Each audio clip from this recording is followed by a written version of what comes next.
बिस्मिल्लाहिर्रहमानिर्रहीम। अस्सलाम वालेकुम dear students. I am doctor Mohammad Jamshed. आज हम फर्स्ट ईयर बायोलॉजी के चैप्टर नंबर 12 का एक इंपॉर्टेंट टॉपिक डिस्कस करने लगे हैं। टॉपिक हमारे पास है डाइजेशन इन स्टॉमिक। तो इस टॉपिक को स्टार्ट करने से पहले हम थोड़ा सा रिव्यू लेते हैं कि हम कौन से टॉपिक का सब टॉपिक पढ़ने लगे। तो हमारा जो मेन टॉपिक है वो है हमारे पास डाइजेशन इन मैन। तो हमारे पास इंसान में जो ह्यूमन डाइजेस्टिव सिस्टम है उसके दो इंपॉर्टेंट कंपोनेंट्स होते हैं। एक आपके पास जीआईटी है जिसे आप गैस्ट्रो इंटेस्टाइनल ट्रैक्ट या जिसे आप गट का नाम देते हैं या जिसे डाइजेस्टिव ट्रैक्ट का नाम देते हैं या इसे एलिमेंट्री कैनाल का नाम भी दे देते हैं। और दूसरा जो इसका इंपॉर्टेंट कंपोनेंट है वो इस जीआईटी के साथ जो एसोसिएटेड ग्लैंड्स है वो है, जो कि आपके पास जिस तरह सैलरी ग्लैंड्स हैं टोटल 6 होते हैं, 3 पेयर्स मौजूद है ओरल कैविटी के अंदर। और दूसरा बेटा आपके पास पैंक्रियास है, तीसरा जो आपके पास इंपॉर्टेंट ग्लैंड है दैट इज गाल लीवर।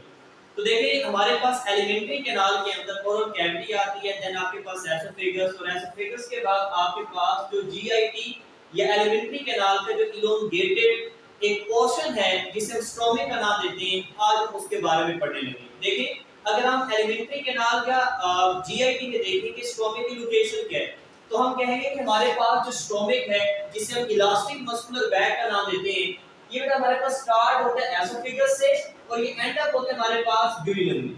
तो इसका मतलब ये हुआ कि हमारे पास स्टोमिक प्रेजेंट है दो चीजों दो स्ट्रक्चर के दरमियान, एक हमारे पास एसोफेगस और दूसरा ड्यूरिनम। तो ये इसकी लोकेशन हो गई, पोजीशन हो गई। तो देखिए अगर हमारे पास स्टोमिक के बारे में देखें स्टोमिक है क्या, तो हम कहेंगे कि आपकी जीआईटी का जो इलोंगेटेड पार्ट है, जो इलास्टिक मस्कुलर स्ट्रक्चर है, जो बैग है, उसे क्या नाम देते हैं, स्टोमिक का नाम देते हैं। फिर अगर हम इस स्टोमिक की शेप की बात करें कि हमारे पास जो स्टोमिक है इसकी शेप क्या है, तो बेटा हमारे पास जब स्टोमिक एम्प्टी होता है, जब सुबह आप उठते हैं आपका मैदा बिल्कुल खाली होता है, तो उस वक्त एनाटॉमिकल पोजीशन के अंदर अगर हम स्टोमिक की शेप को डिस्कस करेंगे तो हम कहेंगे कि हमारे पास जो स्टोमिक है इसकी शेप होती है जे शेप। एनाटॉमिकल पोजीशन के अंदर आपको स्टोमिक जे शेप नजर आएगा। ये इंपॉर्टेंट एमसीक्यू है बेटा। नेक्स्ट हमारे पास है कि इसकी एनाटॉमिकल पोजीशन में स्टोमिक की पोजीशन क्या है, लोकेशन क्या है आपकी बॉडी में। देखें अगर हम बॉडी रीजन्स को डिवाइड करें तो ये हमारा चेस्ट है, चेस्ट के नीचे बेटा आपका एब्डोमेन आता है, पेट आता है। देखिए चेस्ट और एब्डोमेन को जो सेपरेट करने वाली बाउंड्री है, जो स्ट्रक्चर है, वो हमारे पास डोम शेप डायाफ्राम है। डायाफ्राम चेस्ट और एब्डोमेन को क्या कर रहा है, सेपरेट कर रहा है। तो देखिए अगर हम अपनी बॉडी में स्टोमिक लोकेशन को देखें तो एक तो बात आपको ये याद रखनी है कि stomach is located in your abdomen, आपके पेट में मौजूद है। कहां मौजूद है, ये देखिए ये आपका डायाफ्राम है, ये राइट साइड है और ये लेफ्ट साइड है। तो अगर हम इसकी लोकेशन को डिस्क्राइब करें तो हम कहेंगे कि स्टोमिक इज बेसिकली सिचुएटेड, ये मौजूद है just below the diaphragm, diaphragm के बिल्कुल नीचे on the left side of your abdominal cavity. Abdomen के लेफ्ट साइड में डायाफ्राम के बिल्कुल नीचे जो आपको स्ट्रक्चर मिलेगा वो क्या होगा, स्टोमिक होगा। तो ये हमारे पास होगी लोकेशन स्टोमिक की, कि स्टोमिक लोकेटेड है, सिचुएटेड है below the diaphragm on left side of abdominal cavity. Next हमारे पास कुछ इसके ग्रास स्ट्रक्चर, ग्रास एनाटॉमी आ जाती है स्टोमिक की, कि इसके कौन-कौन से इंपॉर्टेंट पार्ट्स हैं। देखिए अगर इसके पार्ट की बात करें, देखिए एसोफेगस के बाद स्टोमिक स्टार्ट हो रहा है। देखिए हमारे पास ये वाला जो पहला हिस्सा होता है that region is located near to the heart, ये हार्ट के साथ मौजूद है। तो इसलिए हम इस रीजन को हम नाम देते हैं कार्डियक रीजन का या कार्डिया का। तो पहला जो इसका पार्ट हो गया, जो रीजन हो गया that is cardiac region of cardia. दूसरा ये हमारे पास पीछे की तरफ जो फैला हुआ पार्ट है स्टोमिक का कार्डिया के बाद, इससे हम नाम देते हैं फंडस का, ये उसका फंडस हो गया। तीसरा जो बेटा हमारे पास लार्जेस्ट पार्ट है स्टोमिक का that is called body of stomach, body cavity. तो कार्डिया, कार्डियक रीजन, फंडस और बॉडी। और लास्ट में बेटा जो हमारे पास सबसे डिस्टल पार्ट है स्टोमिक का जो कि ड्यूरिनम के साथ मौजूद है that is known as pyloric region और पाइलोरस।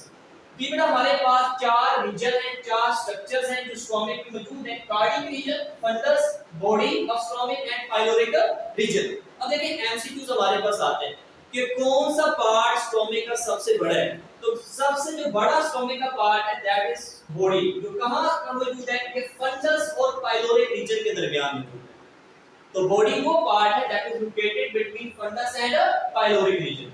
अब देखिए अगर हम इसमें स्फिंक्टर्स की बात करें, ठीक है, स्फिंक्टर्स होता क्या है, एक ऐसी ओपनिंग जिसको एक रिंग ऑफ मसल ने सराउंड किया हुआ। स्पेशल रिंग होते हैं मसल्स का और एक ओपनिंग को सराउंड कर रहा होता है। आपको फिजियोलॉजिकली स्फिंक्टर्स के बारे में इंफॉर्मेशन होगी, मॉर्फोलॉजिकली आपको ये नजर नहीं आएगी, ठीक है। तो बेटा हमारे पास स्फिंक्टर्स हैं क्या, ये बेटा एक ओपनिंग है जिसको एक स्पेशल रिंग ऑफ मसल क्या कर रहे हैं, सराउंड कर रहे हैं। देखिए ये हमारे पास मसल का रिंग है जो इस ओपनिंग को कवर कर रहा है, सराउंड कर रहा है, इसे हम नाम देते हैं स्फिंक्टर का। तो स्टोमक के अंदर इंपॉर्टेंट दो स्फिंक्टर्स मौजूद हैं, एक आपके पास हमारे पास कार्डियक स्फिंक्टर है, दूसरा कौन सा है, पाइलोरिक स्फिंक्टर। अब देखिए कार्डियक स्फिंक्टर एसोफेगस से जब भी कोई चीज बेटा हमारे पास आएगी स्टोमक के अंदर, आमतौर पर जो फूड आती है उसे बोलस का नाम देते हैं, जो स्टोमक में एंटर होगी तो वो इस ओपनिंग के थ्रू आएगी, जिसे हम नाम दे रहे हैं कार्डियक स्फिंक्टर का। तो कार्डियक स्फिंक्टर कंट्रोल करता है movement of substances between oesophagus and the stomach. तो देखिए हमारे पास कब ये ओपन होगा कब क्लोज होगा, एक peristaltic wave of contraction and relaxation आ रही है एसोफेगस में। तो जैसे बेटा हमारे पास वेव ऑफ रिलैक्सिंग वेव बेटा पहुंचेगी इस कार्डियक स्फिंक्टर के पास, तो इसके जो मसल्स हैं वो क्या हो जाएंगे, रिलैक्स हो जाएंगे। जब कार्डियक स्फिंक्टर के मसल्स रिलैक्स होंगे तो ये ओपनिंग क्या हो जाएगी, ओपन। तो आपने याद रखना है कि जब मसल्स रिलैक्स होंगे तब ओपनिंग क्या होगी, ओपन होगी, जब वो कॉन्ट्रैक्ट होंगे तो ओपनिंग क्या होगी, क्लोज होगी। तो जब वो चीज आएगी, ये हमारे पास बोलस आया तो कार्डियक स्फिंक्टर के जो मसल थे वो रिलैक्स हुए और ओपनिंग क्या होगी, ओपन। अब देखिए यहाँ पर डाइजेशन का प्रोसेस चलेगा, डाइजेशन के बाद खुराक जब पार्शियली डाइजेस्ट हो जाके स्टोमक कैविटी के अंदर, ठीक है, स्लिमी फूड मैस बन जाता है, ठीक है, गाढ़ा एक लिक्विड बन जाता है जिसे हम नाम देते हैं काइन का। तो जब काइन मूव करना स्टार्ट करेगा फ्रॉम स्टोमक पाइलोरिक रीजन से बेटा मूव करने लगेगा ड्यूडिनम में, first part of small intestine. तो यहाँ एक और ओपनिंग, एक और स्फिंक्टर मौजूद है क्योंकि ये पाइलोरिक रीजन के अंदर मौजूद है, इसलिए इस स्फिंक्टर को नाम देते हैं पाइलोरिक स्फिंक्टर। तो देखें कब ओपन होगा कब क्लोज, वही बात कि जब पाइलोरिक स्फिंक्टर के मसल्स रिलैक्स होंगे तो ये ओपनिंग क्या होगी, ओपन, और ये बेटा काइन मूव करके बेटा इंटर हो जाएगा कहां, इस ड्यूडिनम के अंदर, और जब ये कॉन्ट्रैक्ट होंगे तो ये ओपनिंग क्या हो जाएगी, क्लोज हो जाएगी। This is all about the sphincters of muscle. तो दो है कार्डियक एंड पाइलोरिक।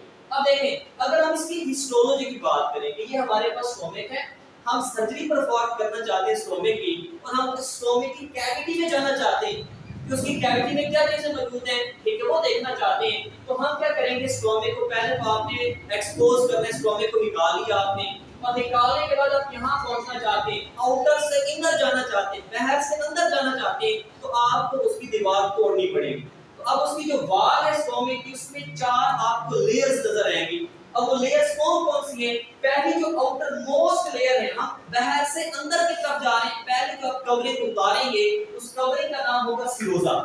अब सिरोजा का डिफरेंट नेम्स है डिफरेंट बुक्स के अंदर, इसे वर्टिकल पेरिटोनियम का नाम भी देती हैं, इससे आप एडवेंटिशिया का नाम भी देती हैं। तो कहीं आपको सिरोजा नजर आ जाए, ये आउटर मोस्ट लेयर है पूरी जीआईटी की वॉल की, अगर आपको कोई एडवेंटिशिया नजर आती ये भी सिरोजा है, आपको वर्टिकल पेरिटोनियम नजर आ जाती ये भी बेटा हमारे पास सिरोजा है। अब देखिए सिरोजा को आपने उतार दिया, देखिए यहाँ मैं आपको बता दूं कि यहाँ हम आउटर से इनर की तरफ जा रहे हैं, कैविटी की तरफ जा रहे हैं, तो सबसे ये दीवार है स्टोमक की वॉल की, ये दीवार है। तो पहली जो आपको लेयर नजर आएगी, देखिए ब्लैक कलर वाली, that is known as serosa, ये पहली लेयर। अब इस सिरोजा को उतार दिया, फिर आपको मसल्स की दीवार, मसल की एक लेयर नजर आएगी, ठीक है, मस्कुलरिस लेयर। तो सिरोजा के बाद आप मस्कुलरिस लेयर में पहुंच गए। अब मस्कुलरिस जो लेयर, इसमें तीन तरह के मसल्स हैं बेटा, ये बड़ी इंपॉर्टेंट बात है कि स्टोमक की जो वॉल है उसके जो अंदर मसल्स हैं, स्मूथ मसल्स, वो तीन तरह के। देखें आप आउटर से इनर की सिरोजा को उतारा तो सबसे पहले जो मसल्स नजर आएंगे वो आएंगे आपको आउटर लॉन्गिट्यूडिनल मसल, बाहर की तरफ लॉन्गिट्यूडिनल होंगे, लॉन्गिट्यूडिनल से अंदर की तरफ क्या होंगे, सर्कुलर मसल्स, और सबसे इनर मोस्ट जो वॉल में मसल्स मौजूद है that are called oblique muscles. तो बेटा हमारे पास स्टोमक की वॉल में तीन तरह के स्मूथ मसल्स हैं, आउटर लॉन्गिट्यूडिनल, फिर मिडल में सर्कुलर, और इनर मोस्ट जो है वो है ओब्लिक।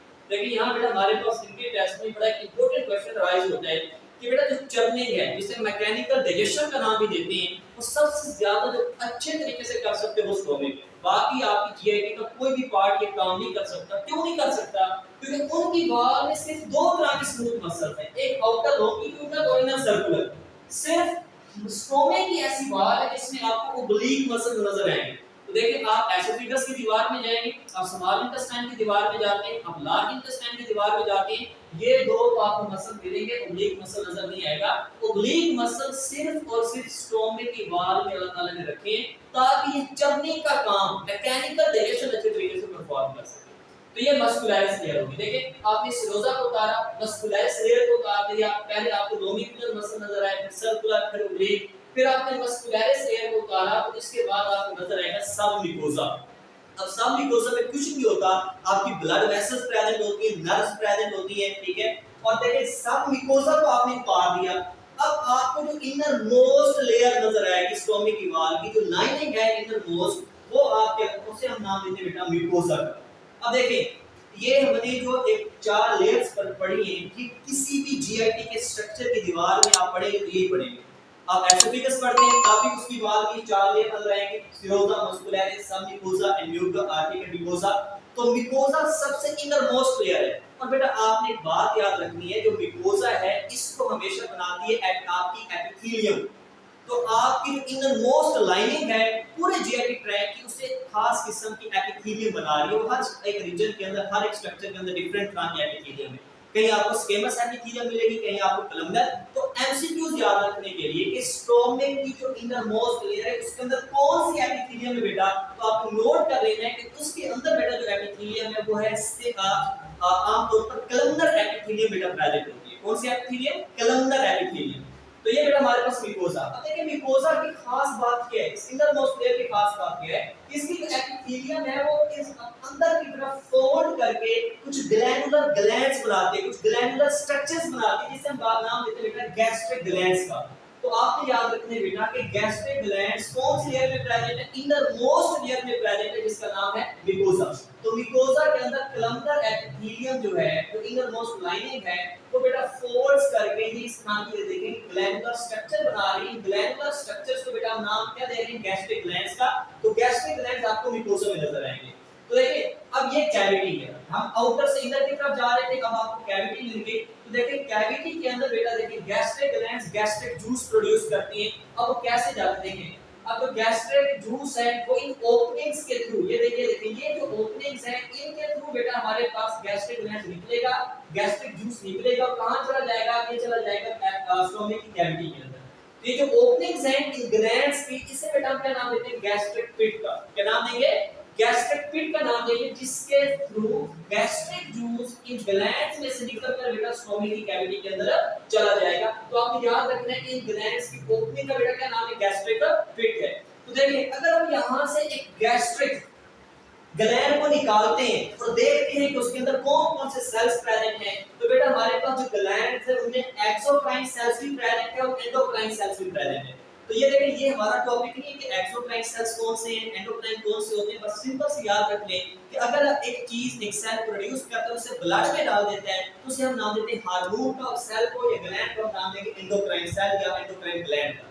लेकिन अगर कोई सेल अपनी सेक्रीशंस प्रोड्यूस करता है, उसके पास एक ट्यूब प्रेजेंट है, एक अपना चैनल प्रेजेंट है और वो अपने टारगेट साइट तक उस चैनल के जरिए अपनी सेक्रेशन को लेकर जाता है, उस स्ट्रक्चर को बेटा क्या नाम देंगे? एक्सोक्राइन सेल या एक्सोक्राइन ग्लैंड्स का नाम देंगे। तो जो गैस्ट्रिक ग्लैंड्स हैं इनमें एक्सोक्राइन सेल्स भी हैं, एंडोक्राइन सेल्स भी। देखिए ये हमने एक गैस्ट्रिक ग्लैंड को निकाला है, उसे हम देख रहे हैं। तो देखिए आपको सरफेस पे एपिथेलियम में वहां कुछ के ब्लैक कलर के सेल्स नजर आ रहे हैं, इन्हें बेटा आप गॉबलेट सेल्स का नाम भी देते हैं, आप इन्हें म्यूकस सेल्स का नाम भी देते हैं, ये म्यूकस प्रोड्यूस करते हैं। फिर आपको कुछ इस तरह के बड़े सेल्स नजर आएंगे, इन्हें क्राइटल या ऑक्जेंटिक सेल्स का नाम देते हैं। और लास्ट में बेटा हमारे पास जो एक्सोक्राइन सेल प्रेजेंट है, that is known as zymogen cell, chief cell और प्रिंसिपल सेल का नाम हमने दे देते हैं। लास्ट में बेटा हमारे पास एक बड़ा एंडोक्राइन सेल प्रेजेंट होता है। अब गॉबलेट सेल, क्राइटल और ज़ाइगोजेन ये तीनों एक्सोक्राइन सेल हैं। ये हमारे पास एंडोक्राइन सेल प्रेजेंट है, गैस्ट्रिक सेल प्रेजेंट है।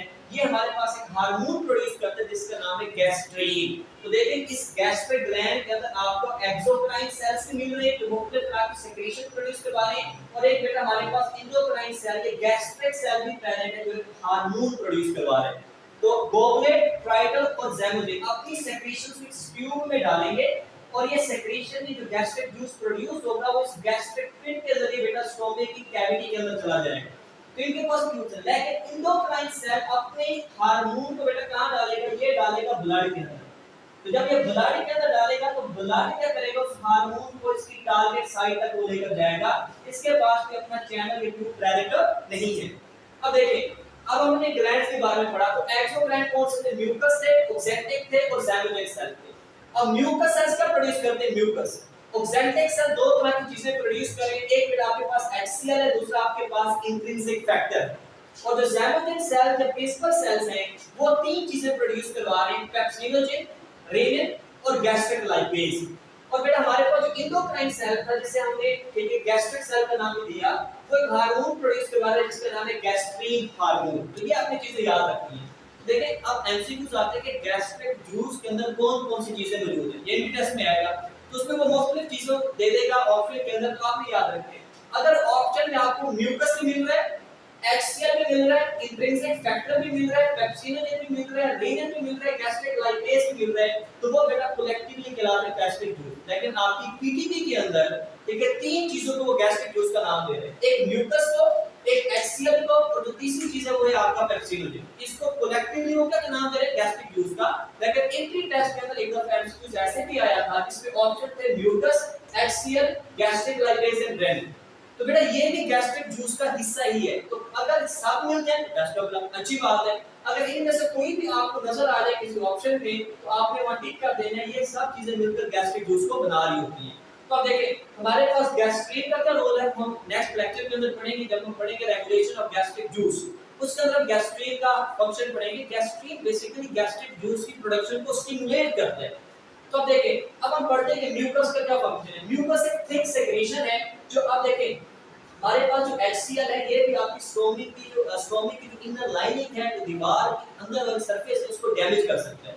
ठीक है, आपके पास जो एंजाइम है पेप्सिन, ये भी आपके स्टोमिक की वॉल को डिस्ट्रॉय कर सकते हैं। उस पर कवरिंग चढ़ाने के लिए देखिए एक तरह की कवरिंग, एक सेक्रेशन आ जाती है स्टोमिक की इनर लाइनिंग पर, that is known as mucus. तो म्यूकस बेटा एक सेक्रेशन है जो कि स्टोमिक वॉल को प्रोटेक्ट करती है फ्रॉम बीइंग डाइजेशन या डिस्ट्रॉय होने से। कौन बचाता है, स्टोमिक की वॉल को म्यूकस बचाती है। अब HCl का क्या काम है, HCl एसिड है, ठीक है, ये मेंटेन करता है एसिडिक पीएच को, क्योंकि बेटा हमारे पास जो एंजाइम यहां काम कर रहे हैं स्टोमिक में, उनको ये जो ऑप्टिमल पीएच है वो एसिडिक है 2 to 3, तो ये क्या करेगा, मेंटेन करेगा पीएच को कौन सी रेंज के अंदर। ये बड़ा इंपॉर्टेंट एमसीक्यू है बेटा आपकी पंजाब टेक्स्ट बुक का, कि गैस्ट्रिक जो जूस है तो यूं कहते हैं कि स्टोमिक कैविटी के अंदर जो ऑप्टिमम पीएच वैल्यू की जो रेंज है वो कितनी है, वो है 2 to 3। तो HCl मेंटेन करेगा पीएच को फ्रॉम 2 to 3, और क्या करेगा, जो प्लाक हम खाएंगे उसे सॉफ्ट करेगा, और अगर उस प्लाक के अंदर कोई माइक्रो ऑर्गेनिज्म, कोई बैक्टीरिया, कोई जर्म प्रेजेंट है तो HCl उसे क्या कर सकता है, किल कर सकता है। तो बेटा हमारे को देखिए HCl के गैस्ट्रिक जूस के एंटीसेप्टिक रोल भी है, ये आपके अंदर आने वाले बैक्टीरिया या जर्म्स को किल भी कर सकता है, आपकी बॉडी को इम्यूनिटी भी प्रोवाइड कर रहा है। तो देखिए एक दफा एमसीक्यूज आ गया था कि which one of the following functions are perform ठीक है बाय द स्टोमिक, तो उसमें उसने एक ऑप्शन दिया डाइजेशन का, एक ऑप्शन दे दिया ऑब्जॉर्प्शन का, तीसरा ऑप्शन दे दिया इम्यूनिटी का। तो अब बच्चों ने और चौथा ऑप्शन दे दिया ऑल ऑफ द अबव। देखिए बेटा हमारे पास कुछ बच्चों ने क्या टिक किया होगा, डाइजेशन, एक स्टोमिक डाइजेशन के बारे में। बेटा स्टोमिक का काम डाइजेशन भी है, स्टोमिक का काम इम्यूनिटी प्रोवाइड करना भी है, क्योंकि एक्सटेंट एंटीसेप्टिक रोल परफॉर्म कर रहा है, माइक्रो ऑर्गेनिज्म को किल कर रहा है, आपकी बॉडी को इम्यूनिटी प्रोवाइड कर रहा है। लेकिन बेटा हमारे पास इसमें कुछ हद तक कुछ सब्सटेंसेस की अब्जॉर्प्शन भी होती है, जैसे कुछ लोग क्या होते हैं अल्कोहल को इंटेक करते हैं, अल्कोहल को, शराब को, तो आमतौर पर अल्कोहल की अब्जॉर्प्शन स्टोमिक में हो जाती है। तो देखिए कुछ बेटा ऐसी ड्रग्स हैं, ठीक है, कुछ ऐसे सब्सटेंसेस हैं, कुछ मिकदार में ग्लूकोज अगर आपने लिया तो वो बेटा हमारे पास स्टोमिक में क्या हो सकती है, अब्जॉर्ब हो सकती है। तो स्टोमिक के फंक्शन में आपने याद रखने डाइजेशन, आपने याद रखने अब्जॉर्प्शन, आपने याद रखने इम्यूनिटी प्रोवाइड करना, ये सारे फंक्शन किसके लिए, स्टोमिक के। तो ऐसे बेटा हमारे पास क्या करते हैं, सॉफ्ट करते हैं प्लांट को, माइक्रो ऑर्गेनिज्म को किल करें। और देखिए ये जो हमारे पास ज़ाइगोनिक सेल एक एंजाइम रिलीज करवाते हैं जिसका नाम है पेप्सिनोजेन, ये इनएक्टिव एंजाइम है, इनएक्टिव फॉर्म में रिलीज होते हैं क्योंकि ये प्रोटीन को डाइजेस्ट करता है। तो अगर ये एक्टिव फॉर्म के अंदर या बने ये तो सेल्स को भी डिस्ट्रॉय कर देगा, इसलिए बेटा सेल इसे इनएक्टिव फॉर्म में बनाते हैं जिसका नाम है pepsinogen, inactive form of pepsin. तो देखिए हमारे पास HCl क्या करता है, उससे एसिडिक पीएच प्रोवाइड करते हैं और पेप्सिन को, पेप्सिनोजेन को कन्वर्ट करते हैं किसके अंदर, पेप्सिन के अंदर। तो HCl का एक फंक्शन ये भी हो गया कि ये कन्वर्ट कर रहा है पेप्सिनोजेन को इनटू द पेप्सिन। देखिए चौथा फंक्शन कह रहे हैं सलाइवरी अमाइलेज, आपने पढ़ा था ओरल कैविटी में, जो कि आपके जो स्टार्च सॉरी जो ग्लाइकोजन है, ठीक है, या आपकी बॉडी में जो स्टार्च प्रेजेंट है उसे कन्वर्ट करता है, ठीक है, इसके अंदर डाइसैकेराइड के अंदर, माल्टोज के अंदर।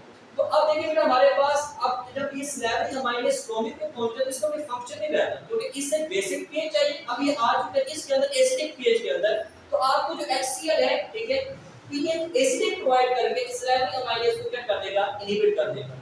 और जो मेरे पास लास्ट में फंक्शन है, H से बेटा कुछ प्रोटीन को डिनेचर भी कर सकते हैं ताकि उसकी डाइजेशन को आसान बनाया जाए। तो ये सारे काम क्या हो गए बेटा HCl के हो गए। तीसरा बेटा हमने कहा था कि ऑक्जेंटिक सेल या कोराइडल सेल इंट्रिंसिक फैक्टर भी रिलीज करवाती है, आपकी बुक में नहीं है बेटा, लेकिन ये इंट्री टेस्ट के अंदर पूछ लिया जाता है।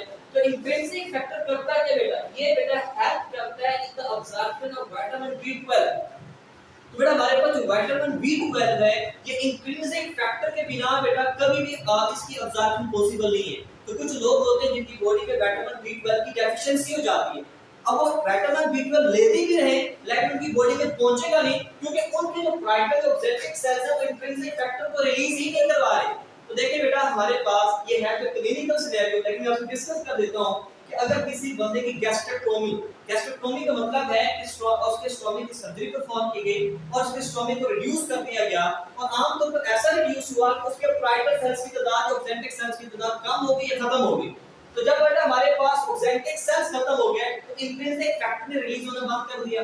जब इंट्रिंसिक फैक्टर रिलीज होना बंद हो गया तो आपकी बॉडी में विटामिन B12 भी जाएगा, विटामिन B12 भी जाएगा तो बंदे को अनीमिया हो जाएगा, क्योंकि आरबीसीज की फॉर्मेशन नहीं होगी, हीमोग्लोबिन नहीं बनेगी, ठीक है। तो अच्छा ये हमारे पास इसका फंक्शन हो गया। लास्ट में बेटा हमारे पास है पेप्सिनोजन। तो पेप्सिनोजन इनएक्टिव फॉर्म थी, ज़ैमोजेन से आ रहा था, पेप्सिनोजन को कन्वर्ट किया एक्टिव फॉर्म में, इसकी एक्टिव फॉर्म को पेप्सिन का नाम देते हैं, किसने बेटा HCl ने। जब ऑलरेडी कोई एक्टिवेटेड पेप्सिन था, ठीक है, वो भी आकर इस पेप्सिनोजन को कन्वर्ट कर सकते हैं किसमें बेटा, पेप्सिन।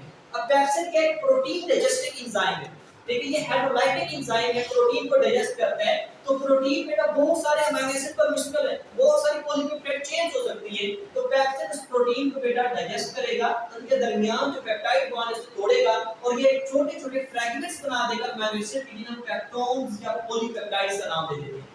अब आपने याद रखना है कि हमारे पास जो पेप्सिन है कभी भी कंप्लीट डाइजेशन नहीं करवाता प्रोटीन की स्टोमक में, पार्शियल या इनकम्प्लीट केमिकल डाइजेशन हो रही है।